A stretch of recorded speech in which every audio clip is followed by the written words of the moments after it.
Bueno, bienvenidos a Tiempo Fuera. Hoy estamos con Justin Lindner. Well, first of all, Justin, how are you doing? I'm doing good. How about yourself? I'm doing great. Thanks all for taking the time to be here. Of course, I would have.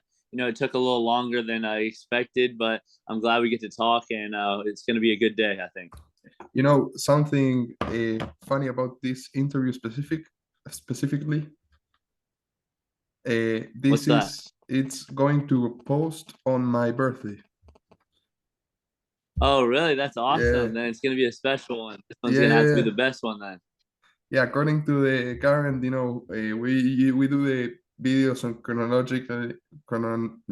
chronological order. You know, the first interview we do is the one that we post sooner, and just because of you'll see afterwards why it's an interesting section. You'll see, and according to our chronogram, you should be posting on my birthday. That it's like in a week or something. It's the 1st of December. So Oh, that's awesome. That's awesome. Right around my dad's. My dad's is in December too, so that's cool. perfect. Well, and for starters, we always like to know what made you start this journey in basketball. Well, ever since I was young, I loved to be in the gym. My dad played Division II basketball, so he's always loved to be in the gym. So growing up, he brought me to the gym with him at 6 or 7, so we could play in different men's league and different pickup games. And so when I was young, I was always around basketball, and I always loved it. And so growing up, I played all different sports, but not just basketball. But once I got to high school, I knew it was my favorite sport, and then I was going to go to Florida State just to go for school, but I love basketball so much. I tried out for the team and was able to join the team there. So it started out with just being a young kid, and my dad really loved basketball and gave me that passion that I have for it. But it grew as I grew older, and I learned that it was my favorite sport as I got into high school and college. Yeah, well, and you just finished your university at FSU this past year, uh, and now you're having how do you say, you're a coach in a high school, I believe, or in a high school Yeah, team. I'm a coach in a prep high school team out in Los Angeles, California. Yeah, and what made you take the decision of going directly into coaching instead of playing sometimes even pro or maybe overseas or something? Yeah. Well, I played in college for a while, so I was a walk-on for about 4 years, and then I played on scholarship for 1 year. So I was at FSU for 6 years, and I had played for a long time. I didn't get a chance to really get on the court until my last year, a couple minutes in actual like good games. So I didn't really have a whole lot of game film, and I didn't really want to waste my time, go like spending time trying to play professionally somewhere if I could just get right into coaching and start learning, because I want to become a Division I head coach eventually, and maybe even work in the NBA as well. So I mean, as soon as I can get to the coaching world, I want to be in that type of situation. And I thought this was a great opportunity, knowing I was going to have a chance to be around some of the players he trains that are in the NBA, getting a chance to train in high school, train a lot of high school players, getting to see like a different level. I've been around college for 6 years now, so getting a feel for the high school level, seeing how people get recruited, it always beneficial towards me, my coaching career, and accelerating the growth process for me to get become a high level Division I coach sooner than later. That's really interesting. We never knew about someone that went directly into coaching. The coaches usually take the pro years and then they go into coaching, but you decided to just dig into it.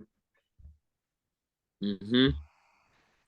But I still get a chance to play versus a lot of my players. So I still play like in practice some, and I play again. I play pickup with our coaches a lot, and I'm always the best on the court. You know how I do it, saucy. Yeah, well, you weren't in FSU for nothing. You're right. You're right. Well, I'm continuing the line of FSU. You obviously, as we mentioned before, were there, but there were some great players that were there. Also, like for example, Scotty Barnes, Dave Massett, Jonathan Isaac, and a lot more that doesn't come don't come to mind right away. But there are a ton of players out there that played now in a high level. How uh, was it playing with such talent?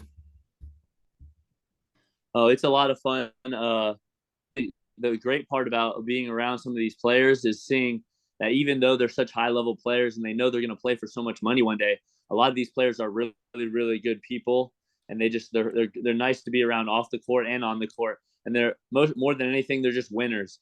The people that make it the most in this basketball world and even in life are people that win. They don't. It's not about individual success, more so the individual self. So that's something I really noticed on some of the people that have gone on to have such great careers and be such strong players. Is they're selfless, but then they are kind of like obsessed with the game. So they're selfless, but they also are obsessed with winning and playing and being around the game all the time. But then they're also great people off the court, which is a great thing. So some other names that you didn't mention that I actually get to be around here in LA. Terrence Mann plays for the Clippers out here, so I've gotten a chance to hang out with him some out here. He introduced me to the LA lifestyle a little bit. And then some of my other friends like Fiondu, plenty of other players like Chris Kamaji, Anthony Polite, Raekwon Gray is in the G League. We have MJ Walker in the G League. We got a lot of different players in the G League and even playing overseas that are having a lot of success in different countries like Germany, France. We have like people like David Nichols that are in France and in smaller leagues, but they're still having success and they're still playing basketball for money after we still have a bond and we have a group chat together. So it's really cool playing with those high level players, but just seeing how they keep relationships and are great people off the court as well is really rewarding as well. That's incredible. I totally know Terrence Mann. He just didn't came right away. Actually, I don't know if you saw, but today we posted an interview with Will Miles. You were also his Yep. teammate. Yeah, he's one of my best friends too. Yes. Yep. Did he talk to you when we asked you for the interview? Or you talked to him? I don't know if he knew. Yeah. Yeah, well, I talked to him and I talked to Naheem as well. So pretty cool. Oh, you talked to both. Yeah. That's really cool. I think FSU, well, personally, is my favorite college. I said this to Naheem. I don't believe I said this to Will, but FSU is I always, if any team goes against them, I will always root for FSU. That's my college team. So, that's awesome. I got my Noel shirt on. I'm always representing. Yeah, and I believe that's the college that we interviewed most people. I believe you're the third, and that makes FSU the most the college with most interviews in this channel. So that's also really cool. Yeah, it's really cool.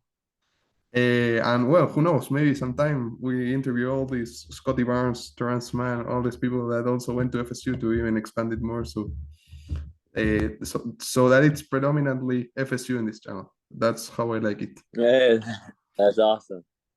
Well, and also we know that you were number 12, I believe. Yeah. Is there a reason why you chose that number? Well, when I first got to college, I had less choices, so I didn't have the chance to be number 12. But I was number 15 the first 2 or 3 years I was at FSU, and then someone would be the number 15, so they got to have 15, and I changed to 12. But the reason I chose 12 was because I like John Stockton a lot, and he's a player that I see as like my style of play. And he played for the Jazz back in the day, pass first, point guard, really good at passing, but also can score the basketball and is lethal in pick and roll situations and has some type of deep range as well. So that's what I see my game as. I like to call myself a ball screen crackhead. I like to use ball screens, and I like to come off ball screens and shoot 3-pointers a lot. And that's something I did on a lot of those players in practice that you talked about before. So it's kind of cool. But yeah, I think John Stockton is someone who inspired me and inspired my game. So that's kind of why I picked number 12. But number 15 before that, I was that number in high school for a while too when I first started. So I wasn't really given a choice back then as well. So I kind of went with 15. So it kind of made I started my career at 15 in high school and in college, and then switched to another number. So it's kind of cool. That John Stockton, one of the greatest point guards of all time. So I completely understand that you idolize him. Yeah. Well, and also, we're really curious about this. Is if you had or have or still have going, even as a coach, like kind of a pregame routine.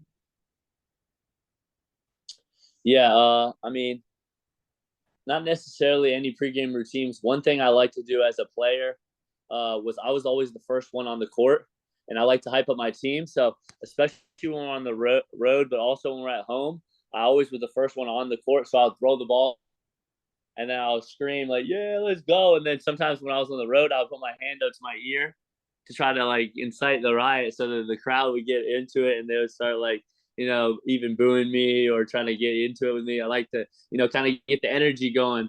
I always was a big energy guy. Could inspire the team with my passionate energy, but also with my voice on the bench. So that's something I like to do as a coach as well. So even just finding ways to get my players hype. I always had little rituals with some of my teammates that I would like jump in, do a little side jump bump with them, and certain things like that, just to get the energy flowing is something that I like to do. And even as a coach, I try to get our players now to try to get energy to start the game, and I want to hype them up and get them to like. One thing I've been working on with one of our bigs is when he dunks, I want him to show emotion because he's not used to that, and like kind of even talk a little bit of junk, maybe they'll talk a little trash to get the energy going. So I've been trying to get him to yell, and I've started to see him kind of take strides slowly. It's coming out of him. It wasn't his habit, but he's trying to start to get like he's starting to talk a little trash, starting to dunk and yell a little bit and flex a little bit. And I really like that. I like that when people show emotion, it spoils over into some of your other teammates and makes the energy just kind of radiates with your team. So that's something I've really been working on with some of our players, and I always had a ritual of doing that when I was back in college as well. Do you like a little bit of trash talk? Oh, I love trash talk. I'm a bit. My dad, he's the one that showed me how to play basketball, but he also showed me how to trash talk. But he can't trash talk like me anymore. I've surpassed him, but I will give him credit. He kind of raised me up, but I have surpassed him, and I do like to talk trash because it affects the game some, but also it elevates people's game. One thing I really took pride in college is even though people maybe say, "Oh, he talks trash too much, it's not good for the game." One thing I always try to do is talk trash to my own teammates when I played pickup with them.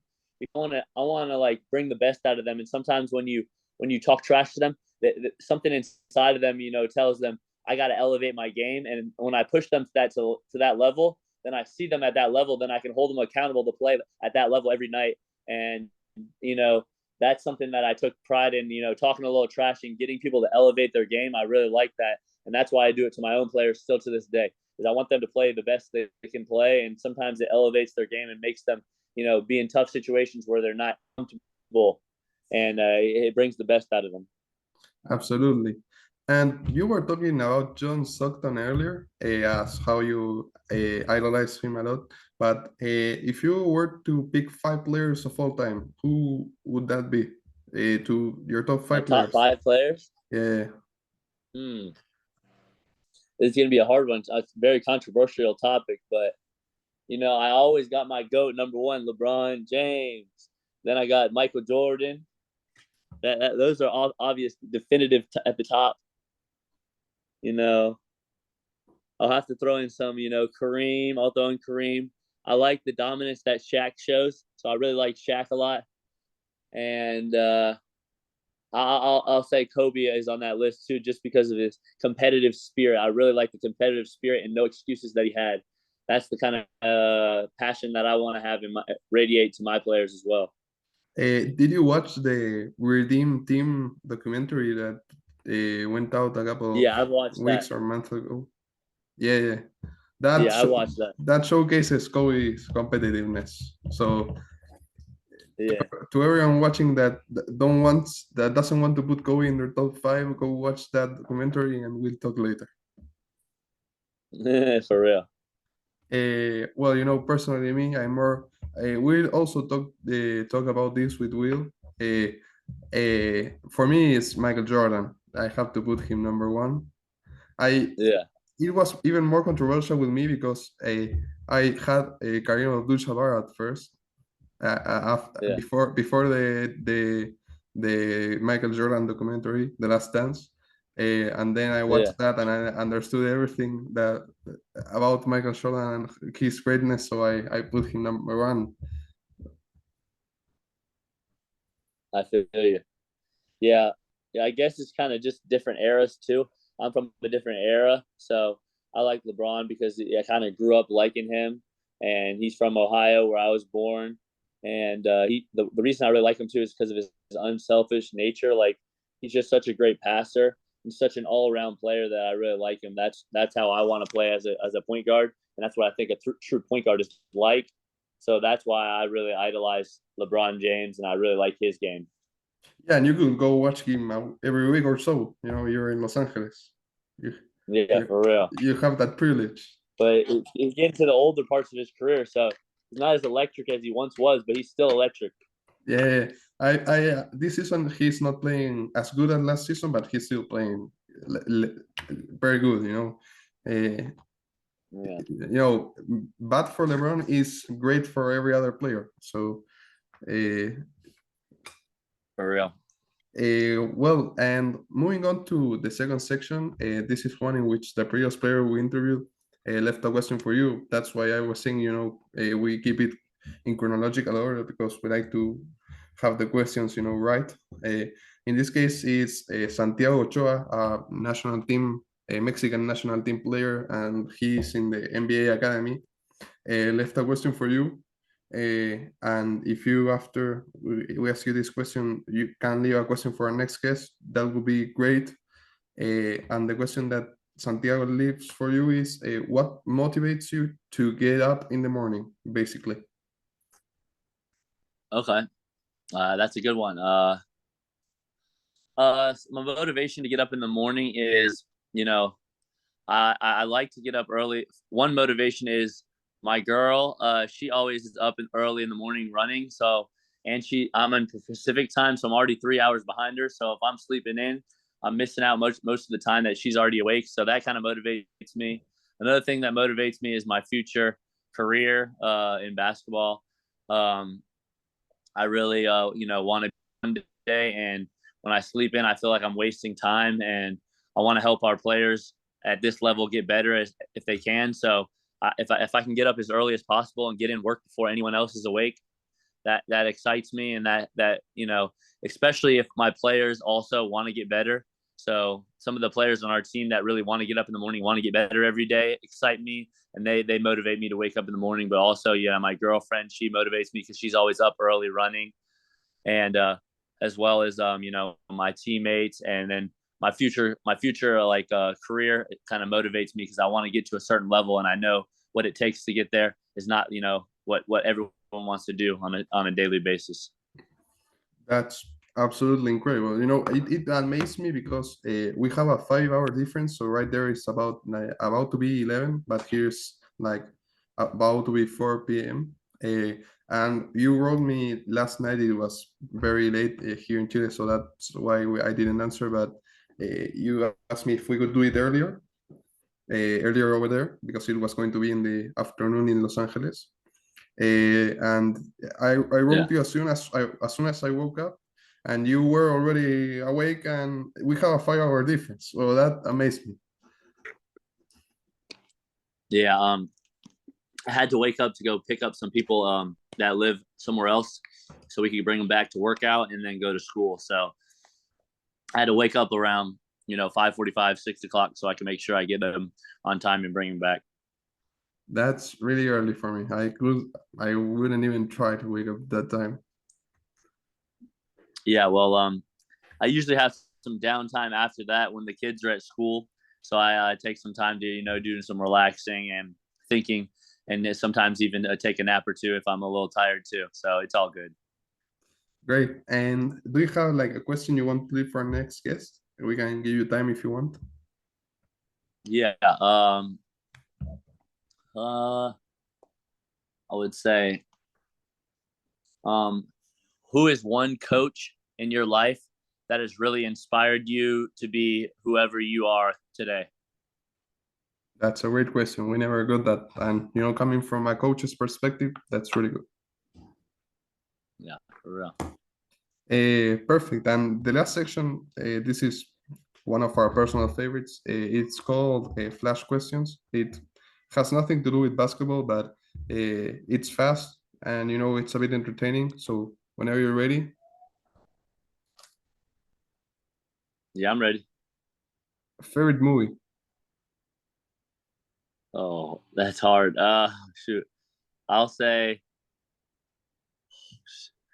I'm not a big movie guy, but whew, I'll say the Black Panther for now. I haven't saw it yet, so no spoilers, please. Okay. Favorite TV show? Oh, TV show. Hmm. I like The Office. Not including basketball. What sport do you watch or play the most? I watch football a lot and play tennis and soccer. Perfect. You're following the World Cup? It starts this weekend. Yeah, it's gonna be awesome. Some of our players, one of our players is from Cameroon, and he's really excited to watch the World Cup and watch Cameroon play. So I'm gonna be excited to watch that with him, and also I'm excited to watch the U.S. play as well.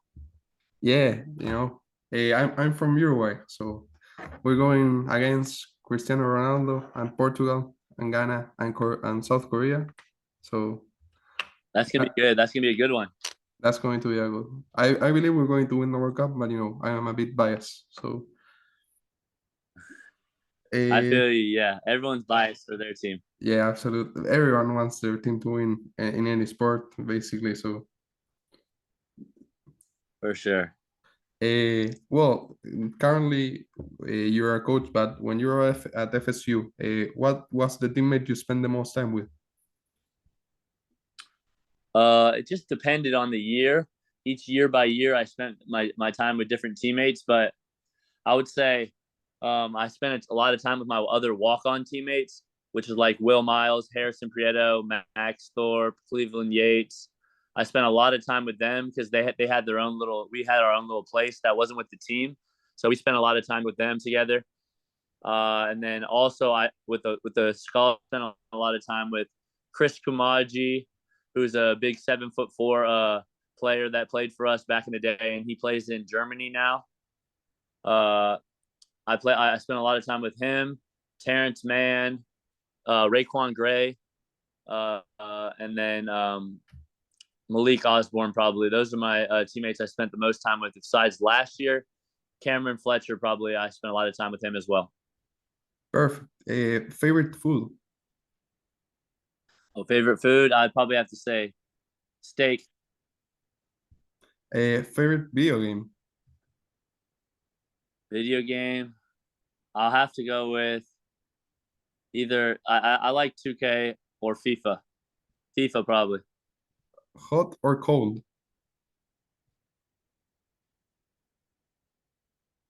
Hot. I figured because you live in Los Angeles, you're going to say hot. Yeah. I mean I didn't necessarily have a choice. I've lived a lot of different places, so I don't mind living wherever the weather is. I like to live and experience different things, but I'd say hot probably. Perfect. Well, one dream left to accomplish that has nothing to do with basketball. Can you say that one more time? One dream left to accomplish, not basketball related. Okay, one dream. I definitely want to. I want to try to experience the world. So I want to travel all over the world. I haven't even been outside of. I've been to Mexico and Jamaica, but I've never been to Europe or South America. So or a lot of like that. So I want to travel the world a little bit and maybe see what the rest of the world is like. That's one dream I really have. Another dream I have is, you know, non-related to basketball.